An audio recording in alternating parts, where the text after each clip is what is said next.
बहुत कम होता है। इन नारों को सुन के मैं बड़ा हुआ हूँ, बैठ जाओ। अंधेरे की तरफ समय बढ़ रहा है। मुझसे बात हमारे आज के कार्यक्रम के अध्यक्ष मेरे बड़े भाई राधे राम गोदारा जी अपनी बात रखेंगे। मैं आपसे अनुरोध करूंगा कि आप मुझे सुनें।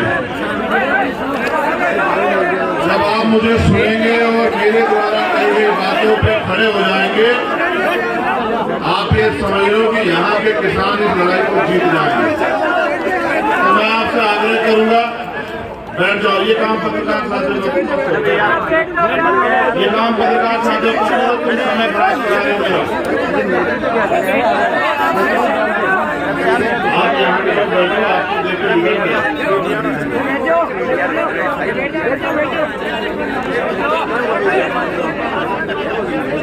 अगर आप बैठ जाओगे तभी मैं अपनी बात रखूंगा। इस मामले में हमारी माताएं बहनें बड़ी अच्छी हैं। बताओ किसने उनसे एक बार भी कहा कि बैठ जाओ या उठ जाओ? जिनके कंधों पे सबसे ज्यादा जिम्मेदारी है वो तो देखो लापरवाही कर रहे हैं, जो कौम के युवा और जो माए बहनें जिनकी पगड़ी, जिनके सम्मान के लिए हम लोग लड़ रहे हैं पूरे देश में, उनको कुछ नहीं कहना पड़ रहा, झुके तो बैठे। तुमसे ज्यादा कपड़े और सर और ओढ़ के सब बैठेंगे। वो जो यहाँ का पर्दा है उसका भी पालन करिए। तुमको तो पर्दा भी नहीं है, फिर भी ऐसे बेचैन क्यों हो यार? चैन से बैठ जाओ और आराम से बात सुनो। दोबारा नहीं दूंगा, हल्ला मचाओगे तो चुप हो जाऊंगा बस। मैं सर्वप्रथम समय समय पे संत गुरु महापुरुष जो जन्मे मैं उनको नमन करता हूँ। और यहाँ उपस्थित नवलगढ़ की सम्मानित जनता, क्षेत्र से आए सम्मानित लोग, हमारी माताएं बहनें, बुजुर्ग, नौजवान साथी और इस मंच पर उपस्थित हमारे भीम आर्मी आजाद समाज पार्टी के सम्मानित नेतागण, यहाँ की जो संघर्ष समिति है, आयोजक समिति है, मैं उनका भी बहुत बहुत धन्यवाद देता हूँ। भाई राजेश जोया जी, प्रदीप चंदेल जी, गोविंद गोयल जी, रवि मरोडिया जी, सुनील प्रदीप रॉयल जी, बहन अलका राठी जी, जिलाध्यक्ष महिला मोर्चा। हमारे साथ सम्मानित किसान नेता आए थे दिल्ली से, कहीं पीछे रह गए हैं, भाई पुष्पेंद्र चौधरी जी, हमारी पार्टी के प्रभारी भाई सत्यपाल चौधरी जी, हमारी भीम आर्मी के प्रभारी हमारे नेता भाई अनिल धेनवाल जी, प्रोफेसर राम लखन मीणा जी जो हमारे प्रदेश के अध्यक्ष हैं, हमारे सम्मानित नेता जो मेरे साथ चल के आए भाई राज नेहरा चौधरी जी, अमरचंद हरसोलिया जी, मोहन लाल बैरवा जी, और इस क्षेत्र के पूर्व विधायक बहन प्रतिभा सिंह जी, और जिनके कारण मुझे आने का मौका मिला, मेरे बड़े भाई पिछले 8-10 साल से हमेशा मेरे दुख सुख के साथी रहे, हमेशा मेरे लिए अपने मन में अच्छे विचार और मेरी हर समस्या के साथ खड़े रहे। बड़े भाई राधे राम गोदारा जी का भी मैं धन्यवाद देता हूं कि उन्होंने मुझे यहां बुलाया। देखो, आपने मुझे तलवार भेंट की, मैं इसको इसलिए लेके आया कि आप इसको देख लो। मैं इसको मना कर रहा था अपने भाई को कि मुझे मत दो। इसका एक कारण, ये आज भारत लोकतांत्रिक हो गया है। तलवार से कोई लड़ाई नहीं जीत सकते हम लोग। अगर तलवार से जीतते तो यहाँ क्यों बैठते थे? भाई जंग लगाने को थोड़ा ही दोगे तुम मुझे, इसे समझ रहे हो? समझ रहे हो?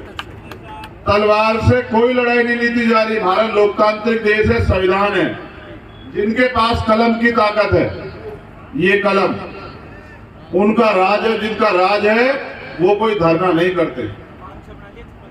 मैं यहाँ के विषय में भी बात रखूंगा, जो आज घटा उस पर भी बात रखूंगा। मैं बस आपका ध्यान आकर्षित कर रहा हूँ। आप यहाँ इसलिए बड़ी संख्या में जुटे हैं क्योंकि आपको तकलीफ है और आप चाहते हैं आपकी तकलीफ खत्म हो जाए। तकलीफ आपकी एक नहीं है, आपकी तकलीफ कई। मैं आपको वास्तविक स्थिति में लेके आता हूँ। 14 अगस्त 1947 को भारत गुलाम था। 15 अगस्त 1947 को भारत आजाद हुआ। लेकिन इस देश के किसान, कमेरे और वंचित वर्गों को, महिलाओं को अधिकार नहीं मिले। अधिकार मिले जब 26 जनवरी 1950 को बाबा साहब अम्बेडकर द्वारा लिखित संविधान इस देश में लागू हुआ। तब इस देश के वंचित वर्ग के लोगों को जानवरों के जीवन से इंसानों के जैसा जीवन जीने का अवसर मिला। अगर देश के प्रथम प्रधानमंत्री आजाद भारत के बेटी को भी प्रधानमंत्री बनने का मौका मिला तो वो बाबा साहब अम्बेडकर के संविधान की वजह से मिला। अगर आज बहन बेटियां डॉक्टर, इंजीनियर, IAS, IPS बन रही है तो वो भारतीय संविधान में जो महिलाओं को अवसर मिले उसकी वजह से मिल रही। और आज अगर हमारी बहनें विधायक, मंत्री, मुख्यमंत्री, प्रधानमंत्री, राष्ट्रपति बनी है आज एक वंचित वर्ग की महिला, तो ये भी बाबा साहब डॉक्टर भीमराव अम्बेडकर के संविधान की वजह से हो रखा। मैं ये बात आपसे क्यों कह रहा हूं? जब 14 अगस्त को जो हालात देश की थी, 15 अगस्त 1947 को आजादी के बाद भी वही हालात थे। 26 जनवरी 1950 को संविधान ने आश्वस्त किया कि देश के हर नागरिक को, प्रत्येक नागरिक को रोटी, कपड़ा, मकान, सम्मान के साथ, अधिकारों के साथ जीवन को मिलना चाहिए, जीवन उनको जीने का अवसर मिलना चाहिए। जिनके पास जमीन नहीं थी उनको जमीन मिलनी चाहिए, जिनके पास घर नहीं था उनको घर मिलना चाहिए, जिनके पास रोजगार नहीं था उनको रोजगार मिलना चाहिए, जिनको पढ़ने के अवसर नहीं थे उनको पढ़ने के अवसर मिलने चाहिए। जो असमानता, जातिवाद के शिकार थे उनको भी सार्वजनिक रूप से घूमने फिरने और नौकरी अवसर, रोजगार करने के अवसर मिलने चाहिए। जिनको उद्योग धंधे नहीं उनको उद्योग धंधे मिलने चाहिए। इसके लिए भारत में लोकतंत्र आया कि देश की आम जनता तक उनके वास्तविक अधिकार कैसे पहुंचे। जमीनें नहीं थी आपके पास, जिन जमीनें के लिए आप लड़ रहे हो ये जागीरदारों के पास हुआ करती थी। फिर बाबा साहब अम्बेडकर साहब छोटू राम साहब ने लड़े, आज उन्हीं की संतानें यहां बैठी हैं। वो लड़े और जमीनों के लिए लड़े कि जमीन मिले गरीब को, जमीन उसको मिले जो खेती कर रहा।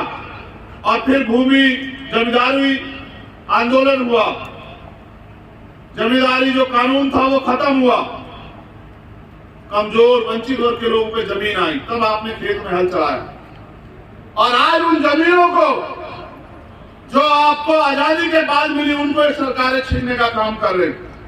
और इनका एकमात्र मकसद ये है, आप नहीं समझ रहे हो, कि जो रोजी रोटी चैन से किसान का मेरा खा रहा है उनकी रोजी रोटी भी छीन लो, वो लेबर क्लास बन जाए, बड़े बड़े धन्ना से पूंजीपति, इनकी फैक्ट्रियां लगे, इनके बड़े बड़े व्यापार लगे, इनके बड़े बड़े मॉल बने और आपको हर एक चीज के लिए इनके पास गिरवी रखना पड़े अपना घर बार, और इनके यहाँ जाके आपको रोटी मांगनी पड़े। एक किसान पैदा करता है बंजर भूमि को। मेरे पिताजी प्राइमरी स्कूल के हेडमास्टर थे और उन्होंने मुझे सिखाया, वो खेती भी करते थे, रात को जाके पानी देते, तब जाके फसल पैदा होती। फिर प्राकृतिक मार है, फिर चोर भी ले जाता है, तमाम तरह की मुसीबतें हैं, उसके बाद फसल तैयार होती है। MSP की कोई गारंटी नहीं। आप लड़ रहे हो, आपकी जमीन छीन गई, किसकी वजह से छीनी आपको नहीं पता।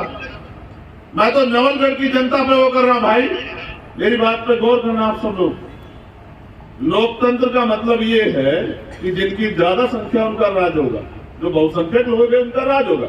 यही तो लोकतंत्र है ना, कि जिनकी वोट ज्यादा होगी उनका राज होगा। आपने तो सबसे बड़ी लड़ाई कमजोर ये कर दी कि जिनके 10,000 वोट है उनका विधायक बन रहा है, जिनके 80,000 वोट है वो बैठ के तमाशा देख रहे हैं। देखो क्या किया आपने।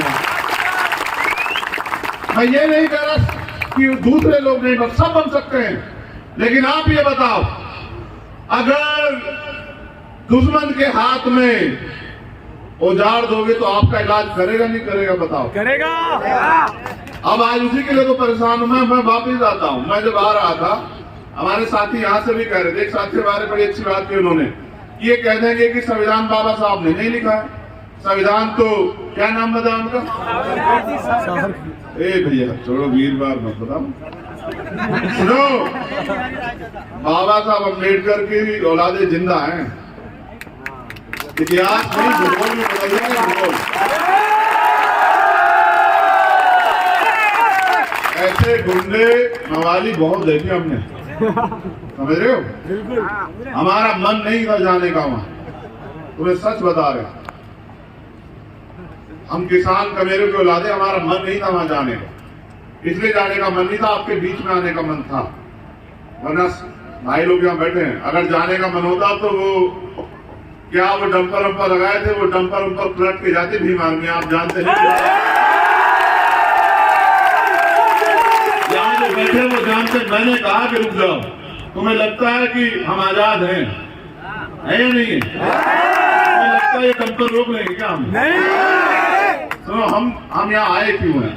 हमारा असल मकसद वो नहीं है।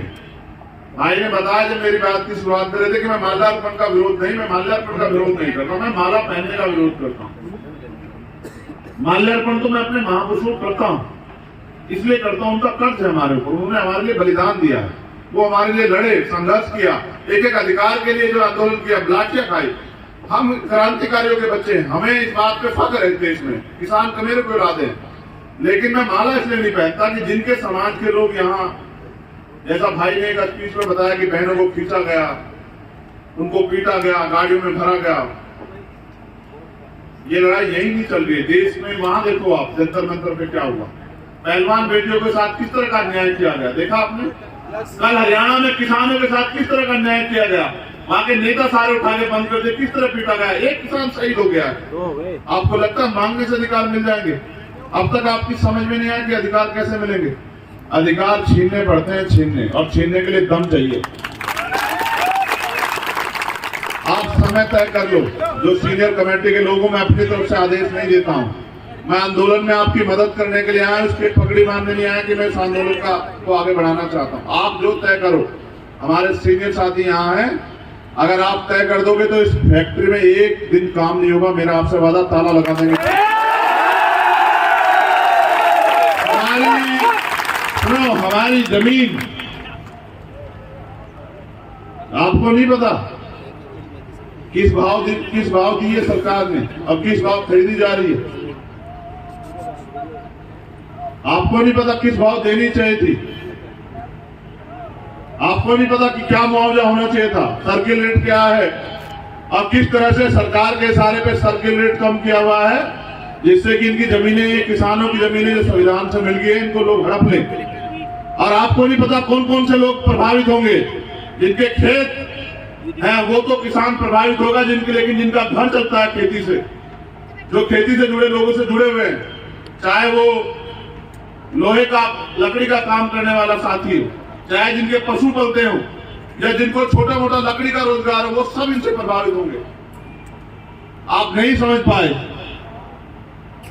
इस देश के किसान कमेरे जब तक एकजुट नहीं होंगे, इस देश के किसान कमेरे जब तक भाईचारा स्थापित नहीं करेंगे, इस देश के किसान कमेरे जब तक कागज लेके दूसरों के नेताओं के आगे खड़े रहेंगे, हर सरकार के आगे, तब तक आपको अधिकार मिल ही नहीं सकता। इस बात को आप याद रखो। जो किसान फसल के लिए इतनी मेहनत करता है, धरती का सीना चीर के और दिन रात जाग के तमाम तरह की मुसीबतें सह के फसल पैदा करता, वो आज तक नहीं समझ पाया कि वो इस देश में जब तक अपनी राजनीतिक ताकत नहीं बनाएगा, तब तक उसको कागज लेके या इस तरह के आंदोलनों का सामना करना ही पड़ेगा। और जहां जिस दिन ताकत बना लेगा, उस दिन उसकी फसल की भी गारंटी मिलेगी, और कोई तानाशाह उनकी जमीन पे को जबरदस्ती एक्वायर नहीं कर पाएगा। अगर आपको ये जमीन अपने हिसाब से जो मुआवजा आप चाहते हैं वो करनी है, तो फिर आप ये भी तय कर लो। मेरे लोग तो इसे अपना अपमान मान रहे थे कि भाई उन्होंने जाने दिया। भाई सरकार उनके नहीं जाने देंगे? तुम्हारी सरकार है क्या? लोकतंत्र में वोट की शक्ति सरकार बनी, सरकार उनके नहीं जाने देंगे तो नहीं जाने देंगे। मगर हम वहां जा क्यों रहे थे आपको पता है? हम वहां शहीद आजम सरदार भगत सिंह जी को नमन करने के लिए जा रहे हैं, जिनकी वजह से ये मुल्क खड़ा हुआ, जिन्होंने हंसते हंसते फांसी के फंदे चुने। हम बाबा साहब अम्बेडकर जिन्होंने संविधान लिखा। आज ये जो इस सरकारी इंस्टीट्यूशन, ये पुलिस के लोग हों, ये प्रशासन के लोग हों, ये एमपी एमएलए बनते, जिनकी वजह से बन रहे संविधान की, जिन्होंने उनको लिखा, हम उनको नमन करने जा रहे। हमारा अपमान थोड़ा ही किया है, इस देश के उन महापुरुषों का अपमान किया जिन्होंने इस देश के लिए बलिदान दिया। क्या ये अपमान हमारे लोग भूल जाएंगे क्या? आप बताओ, क्या भूल जाओगे अपमान? इस अपमान का बदला कैसे लोगे? इस अपमान का बदला किसान कमेरे जिस दिन वोट की शक्ति से, वोट की चोट से लेने काम करेंगे, जो लोग हमें आज बाबा साहब की मूर्ति नहीं छूने दिए, ये विधानसभा की पैड़ी भी नहीं चढ़ पाएंगे। मेरी बात को आप लोग, ना हमारी पुलिस से कोई लड़ाई, ना हमारी प्रशासन से कोई लड़ाई, हमारी लड़ाई है अधिकारों की। और मैं यहाँ हमारे जिम्मेदार लोग बैठे हैं, कमेटी के लोग, मैं उनसे को आश्वस्त करता हूँ कि देश में जहां भी अन्याय होता है वहां भीम आर्मी के लोग सीना तान के लड़ाई लड़ते हैं। जहां भी बहनों का अपमान होता है सीना तान के लड़ाई लड़ते हैं और किसी कीमत से नहीं चूकते। यहाँ जहाँ किसान कमेरों की लड़ाई हो, उस लड़ाई को भी लड़ते हैं। हम आपकी इस लड़ाई में आपके साथ हैं। आप समय तय कर लो, अगर आज तय करोगे, जो यहाँ की कमेटी आज तय कर लो, आज लगा देंगे ताला, कोई फर्क नहीं पड़ता। हमारे लिए कोई काम ज्यादा जरूरी नहीं है। और अगर जिस दिन आप तय कर लोगे इसके बाद उस दिन ताला लगवा लेना। ना हम ताला खोलने से डरते, ना ताला लगाने से डरते। हम तो एक बात से डरते हैं कि किसान को मेरे बोलना कब सीखेंगे, ये अपनी ताकत को पहचानना कब सीखेंगे, ये अपने दोस्त और दुश्मन को पहचानना कब सीखेंगे। लगाते रहो नारे, उठाते रहो झंडे और अपने लोगों के साथ होने वाले अन्याय पे नारेबाजी और धरने प्रदर्शन करते रहो, या फिर तुम पे मौका आएगा। मैं तुम्हें सिर्फ सिखा सकता हूं, तुम्हारी उंगली नहीं पकड़ सकता हूं। तुम पे मौका आएगा, अपने साथ हुए एक अन्याय का जवाब वोट की चोट से देके इनको बताना कि अगर हम बना सकते हैं। किसान समझते हो, किसान फसल उगाना जानता है तो काटना भी जानता है ना, जानता है नहीं जानता है बताओ। अगर हम फसल लगाना जानते हैं तो फसल काटना भी तो जानता है। ये तो हमारा लगाएगा पेड़ है जो आपको दुख दे रहा है। इसको सबसे पहले किसने लगाया? हमारे लोगों ने बनाया ना, विधायक बनाया नहीं बनाया? हमारा था कि हमारी बिल्ली हमें मैं आऊं, देखो क्या की बात होगी। हमारे लोग ना बनाते तो बन जाता क्या विधायक? हमारा लगाया पेड़ है, हमने दी ताकत और हम ही काटेंगे इस बार। ये भी याद रखना इस बात को अच्छी तरह से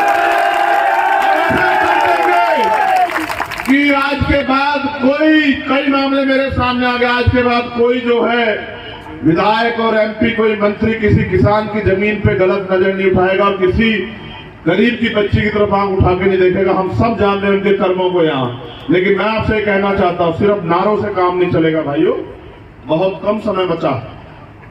जैसे ये आंदोलन हो रहा है, अपने आंदोलन को मजबूत करो और इसके बाद गांव गांव गली जाके समाज को जागरूक करो। हमारे महापुरुष जिनके बारे में हमारे साथियों ने कहा, मान्यवर काशीराम साहब कहेंगे कि वोट की रक्षा ऐसे करो जैसे बहन बेटी की रक्षा होती है, और बहन बेटी की रक्षा ऐसे करो जैसे जमीन की रक्षा की जाती है। जिस तरह से बहन बेटी की रक्षा के लड़ते, इस तरह से अपनी जमीन के लिए भी लड़ो, चाहे कोई कीमत चुकानी पड़े। किसानों का इतिहास रहा है कि उन्होंने अंग्रेजों के दांत खट्टे किए, वो इनके भी दांत खट्टे कर देंगे। और मैं आपसे कहना चाहता, अधिकार मांगने से नहीं मिलते, मांगने से भीख मिलती है। अगर अधिकार चाहिए तो छीनना शुरू करो, क्योंकि समय ज्यादा हो रहा है और मैं जानता हूं आपको जाके अपने घरों के काम भी करने हैं। लेकिन क्योंकि जिन्होंने मुझे बुलाया, मैं चाहता हूं मैं उनको भी सुनूं कि वो इस आंदोलन को कैसे आगे बढ़ाना चाहते हैं। उनके मन में यहाँ के किसानों के लिए, कमेरों के लिए, मजदूरों के लिए क्या इच्छा है और वो कैसे चाहते हैं कि इन किसानों का हल हो।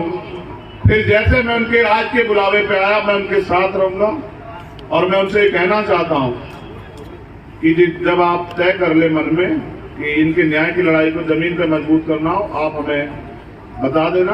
हम और हमारे सब साथी अपनी पूरी ताकत से इस लड़ाई को मजबूत करेंगे। बस आखिरी बात आपसे कहनी है, उठो, जागो, पहचानो, संघर्ष करो, अपनी ताकत को एकजुट करो और फिर आगे बढ़ो। वक्त आने वाला वक्त आपका है, तो कोई नहीं रोक सकता। क्योंकि आज अगर कोई लड़ रहा है तो वो आप हो, और जो आज लड़ रहा है वो कल का जो है वो लड़ाका कल का ताकतवर बनेगा। जो ताकतवर बनेगा वो अपने लोगों के लिए काम करेगा।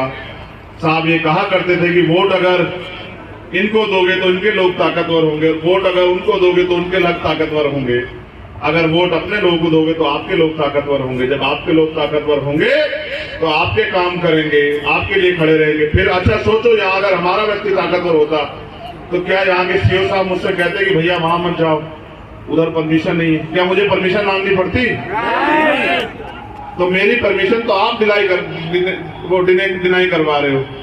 आप ताकतवर बन जाओ, मेरी परमिशन खुद ब खुद हो जाएगी। ठीक है, बहुत बहुत धन्यवाद। जय भीम।